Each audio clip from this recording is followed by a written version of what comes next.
Pemirsa, Badan Pusat Statistik atau BPS melaporkan 9,9 juta penduduk usia 15 hingga 24 tahun di Indonesia yang tidak beraktivitas produktif dari total 44,47 juta anak muda berusia 15 hingga 24 tahun di tahun 2023. BPS menyebut data itu perlu menjadi perhatian pemerintah. Badan Pusat Statistik (BPS) mencatat terdapat 9,9 juta anak muda usia 15 hingga 24 tahun di Indonesia tanpa kegiatan atau Youth Not in Education, Employment and Training.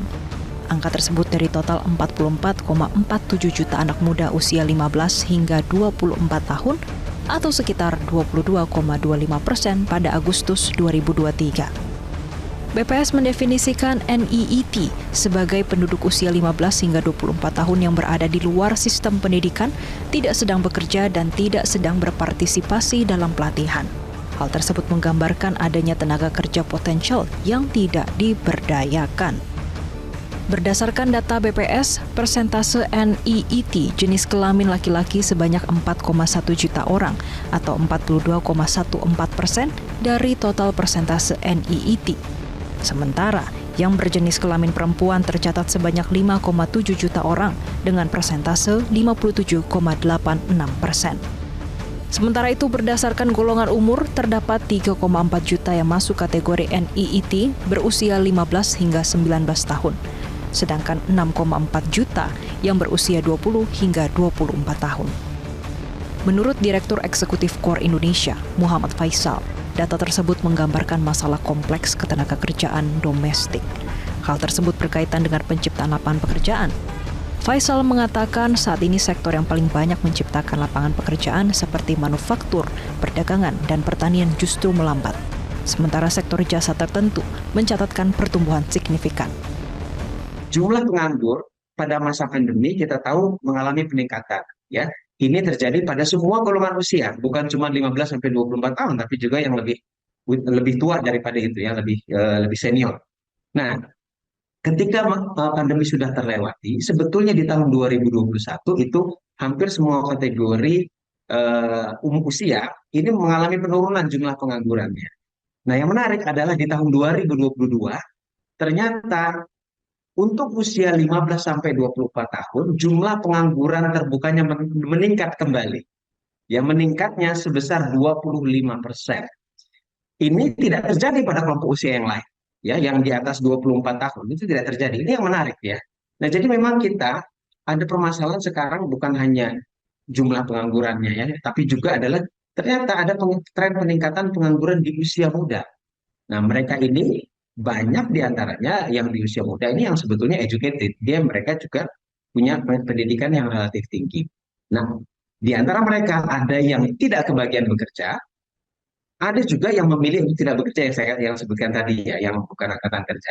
Nah, tapi yang mencari kerja ini juga ada permasalahan-permasalahan yang kaitan dengan penciptaan lapangan pekerjaan. Nah, ini kita bisa cross check, ya, dengan pertumbuhan ekonomi berdasarkan sektor. Nah, ternyata sektor-sektor yang besar yang paling banyak menciptakan lapangan pekerjaan tumbuhnya ini lambat.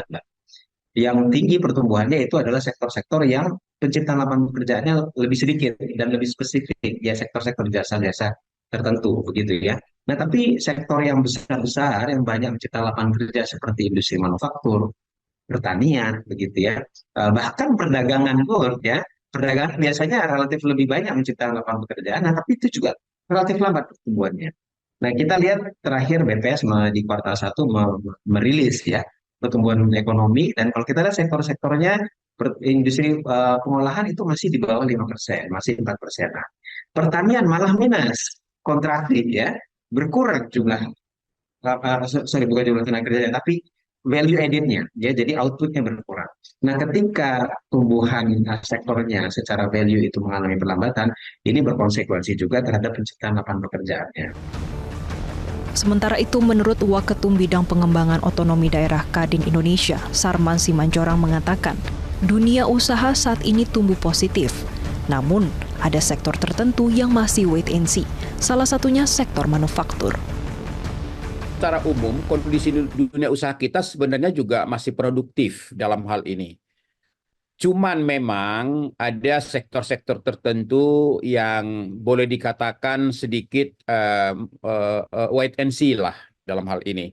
Ya, terutama yang saya katakan tadi sektor manufacturing. Ya, jadi artinya bahwa mereka saat ini dengan nilai rupiah yang melemah, tentu mereka juga akan berpikir dalam hal bagaimana ketergantungan dengan bahan baku dalam hal ini, sehingga mungkin mereka lebih banyak kecenderungannya adalah bagaimana memanfaatkan bahan baku yang ada sambil menunggu mungkin penguatan nilai rupiah.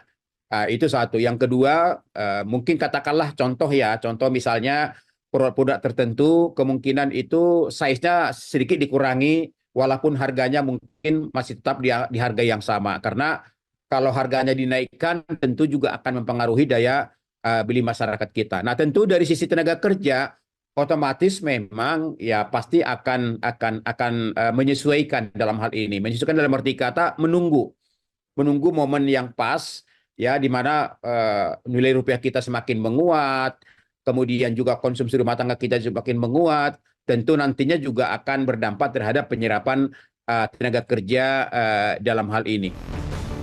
Sebelumnya, pada tahun 2019, jumlah anak muda Indonesia yang tergolong NEET atau tidak bekerja, tidak sekolah, dan tidak ikut pelatihan mencapai 9,59 juta orang.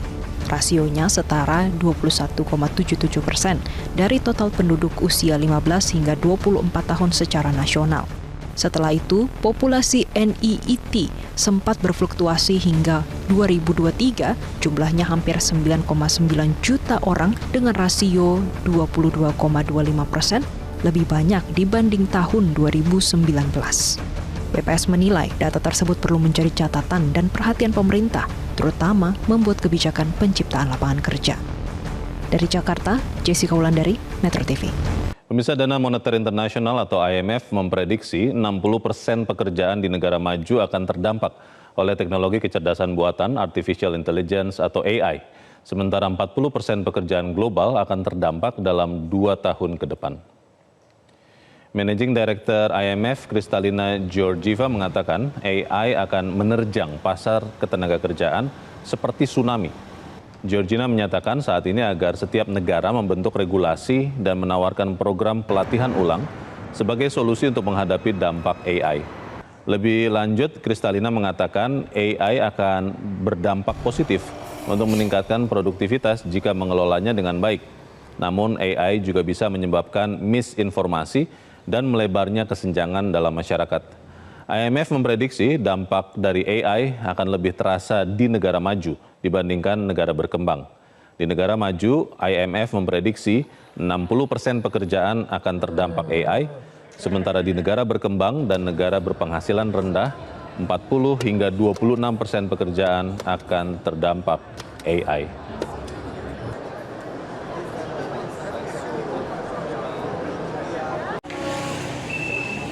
Sore semua, kami dari kelompok Jatkon Ganteng akan menjelaskan penyebab dan cara mengatasi pengangguran Gen Z. Berdasarkan video di atas, penyebab dari pengangguran